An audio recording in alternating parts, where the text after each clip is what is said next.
في انماط تفكير لو هي موجودة عندي انا مش هيبقى عندي صمود نفسي. في انماط تفكير لو هي موجودة عندي انا مش هعرف يبقى عندي صمود نفسي. طب تعالوا نشوف ايه انماط التفكير دي. يعني انا لو عندي تفكير، نمط تفكير من الانماط دي، انا مش هعرف ابقى عندي صمود نفسي. لازم اعالج النمط ده عندي، لازم اشتغل عليه، لازم اعتبر ان هو مشكلة واشتغل عليه. اول نمط من انماط التفكير اللي بتأثر على الصمود النفسي وبتأثر على حياتي بشكل سلبي، ماذا لو. نمط ماذا لو. عارفين نمط ماذا لو؟ يعني ايه نمط ماذا لو؟ منتهى البساطة ان انا دايما بقول ماذا لو وبتوقع اسوأ سيناريو. يعني اقول لحد مثلا في الكورس اتعلم التقنيه دي واعمل كذا كذا، يقول لي طب لو ما اشتغلتش معايا التقنيه، طب انت خدتها، طب انت جربتها، طب احنا هنسافر نقضي اجازه يومين، طب لو الاتوبيس عطل. فنمط ماذا لو ان انا دايما وانا باجي اعمل حاجه، كل ما اجي امشي خطوه لقدام ببدا دايما عينيا على السيناريو الاسوأ، على السيناريو الاسوأ. طيب هند، هو بس انتي في كورساتك اوقات بتقولي ان دايما بص للسيناريو الاسوأ وحط له بلان. لا ثواني، في هنا فرق بين الاتنين. انا بمرن عقلي ان انا لو في حاجه مثلا كذا ممكن اعمل كذا بس خلاص، ولكن انا مش في طول حياتي عايش بمبدأ ماذا لو السيناريو الأسوأ، ماذا لو السيناريو الأسوأ، ماذا لو السيناريو الأسوأ. يعني هشغل فيلم، طب لو ما اتبسطتش، طب يعني جرب. ففي ناس اصلا النمط السائد عندها في التفكير هو ده، ماذا لو. دايما بتوقع أسوأ سيناريو. فلو انت النمط ده عندك دايما مش هتعرف يبقى عندك صمود نفسي، صمود النفسي بتاعك هيقل. ليه؟ بمنتهى البساطة خالص، عشان خاطر انت مش هتبقى مركز على هدفك، مركز على الحاجة اللي انت عايز توصل لها، لا انت هتبقى مركز على الحاجة السيئة اللي دلوقتي، وده هياخدك وينزل بيك ويشدك لتحت، مش هيخليك تقف تاني وتقوم. طيب الحاجة التانية في أنماط التفكير الغلط، لماذا يحدث هذا لي. عارفين الشخص اللي دايما يقول هو ليه انا دايما بيحصل لي كده، هو ليه انا دايما بتحسد، هو ليه انا دايما كل الناس بصالي، هو ليه مش عارف. عارفين الشخص اللي دايما شايف ان هو الحاجه دي بتحصل له هو بس، هو ليه كورونا جات لنا يا عم، جات للعالم كله، هو ليه. هو ده الشخص. لو حضرتك او حضرتك عندك نمط تفكير اللي هو دايما بشوف اشمعنى انا اللي بيحصل لي الحاجه الوحشه، ليه انا اللي بيحصل لي الحاجه الوحشه، ليه انا اللي ربنا ابتلاني بكذا، ليه انا اللي كذا، ليه انا اللي كذا، ده هياخدك وينزل بيك لتحت. الحاجات دي لازم تبطلها فورا. ازاي ابطلها؟ اقل حاجه لازم يبقى عندي وعي بيها. لما الفكره تجيلي اقول لها ستوب، بس انت بتضريني. طيب فاول حاجه بتاثر على صمودي النفسي، ماذا لو وبدأ اسوأ سيناريو حصل. وتاني حاجه، ليه انا اللي بيحصل لي كده، ليه انا فاكرين لما كنت بتكلم معاكم في اول يوم عن دور الضحيه، وده دايما الشخص اللي عايش دور الضحيه. طيب الحاجه الثالثه، عارفين الشخص اللي دايما يعنون. يعني ايه يعنون؟ يعني يحط مسميات كبيره للحاجات اللي بتحصل له. يعني انا ممكن اشوف حد جاي يقول لي هند انا عندي اكتئاب، هند انا عندي صدمه، هند انا عندي اضطراب ثنائي القطبين، هند انا شخصيتي نرجسيه. تمام؟ احنا كتير انا بشوف الكلام ده، وده من اكبر الغلطات اللي احنا بنعملها، ان احنا نحط مسميات كبيره لحاجات عندنا. ما هو كلنا احنا كبني ادمين طبيعيين بيعدي علينا وقت نبقى زعلانين فيه، بيعدي علينا وقت بنبقى متضايقين فيه، بيعدي علينا وقت مش عادي مش عايزين نتكلم مع حد، صح؟ بس مش معنى كده ان انا عندي اكتئاب. الكلمة كبيرة، الكلمة كبيرة. والشخص اللي عنده اكتئاب ده بيبقى عنده اعراض كبيرة، ما بياكلش، حاجات كتير قوي. فبلاش تدي نفسك عناوين، لان عقلك هيصدقها ويزودها لك. يعني انا بقعد اقول لنفسي انا عندي اكتئاب، عندي اكتئاب، عندي اكتئاب. ايه اللي بيحصل؟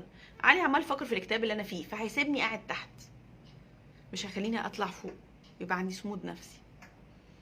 فابعد دايما عن الكلمات الكبيره، العنونه، انا بسميها العنونه. حد يقول لي انا عندي صدمه، انا عندي قلق، انا عندي قلق مرضي. قلق مرضي؟ طب وانت عرفت منين انت عندك قلق مرضي؟ عشان قلقانه من حاجه معينه هتحصل في الحياه فبقى عندي قلق مرضي؟ لا. فالفكره كلها ان احنا نبطل دايما نلصق بانفسنا الكلمات الكبيره اللي بنسمعها على السوشيال ميديا او بنسمعها في التلفزيون. انا عندي اضطراب كذا، انا كذا، انا كذا، انا كذا. بلاش نلصق بانفسنا كلمات كبيره تخلي عقلنا يعملها لنا او يزودها لنا او تاخدنا وتنزل بينا لتحت. فانماط تفكير لازم نبطلها. ماذا لو واسوأ سيناريو؟ ماذا لو حصل اسوأ سيناريو؟ اشمعنى انا اللي بيحصل لي كده؟ بعد كده ابعد عن الكلمات الكبيره او المسميات الكبيره اللي انا عندي اكتئاب، انا عندي طبعا في حد بيقول قصد حضرتك تبقى عقلك بيصدق. علي بيصدقها وبيفضل يدور حواليها ويجمع لك اسباب عشان خاطر يكبرها لك. فاهمين قصدي؟ عشان يفضل يكبرها لك ويفضل يخليك في وضع اسوأ. هو العقل مش عايز يضايقك، ولكن ده اللي انت حطيته فيه. مش فاكرين لما كنا بنقول اول يوم ان العقل عامل زي التربه وانت بتحط فيها البذره، والبذره اللي بتحطها بتكبر. يعني لو حطيت بذره ان انا عندي اكتئاب هتلاقي البذره دي بتكبر. لو حطيت البذره ان انا شخص ايجابي البذره دي هتكبر. فالبذره دي بتكبر. طيب بعد كده الناس اللي دايما بتقول انها عندها، عارفين كده شخص بيقعد يقولك ايه؟ عنده جمود المشاعر. انا ما بقتش حاجة بتفرحني ولا حاجة بتزعلني. ما بقتش حاجة بتفرحني ولا حاجة بتزعلني. يعني ايه ما بقتش حاجة تفرحني وحاجة تزعلني؟ يقولك انا عندي تبلد في المشاعر. لو انت واصل لمرحلة عندك اوقات بتحس بده، لازم تخلي حد يساعدك وتطلع من الحتة دي، ان ده حاجة بتأثر على صمودك النفسي. ان انت زي ما بقول ما بقتش احس بطعم الحياة. الحاجات ما بقتش بتبسطني زي الاول. لو عندك النمط ده لازم تشتغل عليه وتشتغل عليه، تبدأ تشتغل وتطلع اللي جواك. في الاغلب دي مشاعر كتير بس متراكمة جواك، دي مشاعر كتير متراكمة جواك هي اللي ممكن تأثر على صمودك النفسي وتاخدك لتحت. يعني ايه؟ يعني انا النهاردة وانا معدية لما حد بيخبطني وانا ماشية مثلا، انا مش بغضب عشان خاطر هو خبطني غصب عنه، لا، انا بغضب لان انا اصلا الصندوق مليان، ولكن هو القشة التي قسمت ظهر البعير، هو الحاجة اللي خلتني انفجر. ابنك اللي بيجي يقولك يا ماما انا عايز اشرب، انت اصلا مش طايقه نفسك وعندك حاجات كتير وجعاكي، غصب عنك بتروحي طالعه فيه ليه؟ هو ابنك ممكن ما يكونش عامل حاجه غلط او حاجه بسيطه اللي عملها قد كده، ولكن انت عشان من جوه الصندوق مليان. فبالجلسه العلاج بخط الزمن بنفضي الصندوق ده، وده بيبدا يخلي مفيش حاجه اسمها تردد مشاعر، ما بقتش حاجه بتفرحني، ما بقتش حاجه بتضايقني. فهرجع اقول تاني، لو انت عندك نمط من انماط التفكير دي، ان انا دايما بتوقع اسوأ سيناريو، بقول ماذا لو حصل اسوأ سيناريو. 2 ان انا دايما بقول اشمعنى انا اللي بيحصل لي كده. لو 3 ان انا بدي دايما كلمات كبيرة جدا، وعلى فكرة ده كمان للاطفال يا جماعة، بلاش ادي ولادي اسماء كبيره، بلاش الصقهم بتهم واسماء كبيره، عشان الاسماء الكبيره دي هتاثر عليهم. يعني ايه اسماء كبيره؟ ما اقولوش انت فاشل، انت مريض بفرطك الحركه. يعني بعد المسلسل بتاع خليك مع زي زيزي، انا ما شفتوش، بس بشوف بعض الكومنتس كده على الفيسبوك. مش كل واحد ابنه يعني بيجري يبقى عنده فرط حركه تشتت انتباه، مش انت اللي تقول، الدكتور اللي يقول. فدي الانماط التفكير اللي احنا ممكن تاثر علينا، مخليش عندنا صمود نفسي.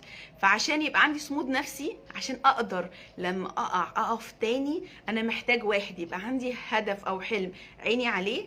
رقم 2، اتعلم اعاده التقطير، الريفريمينج، ابدا ان انا اتعلم ابص المعنى الايجابي ورا الحاجه.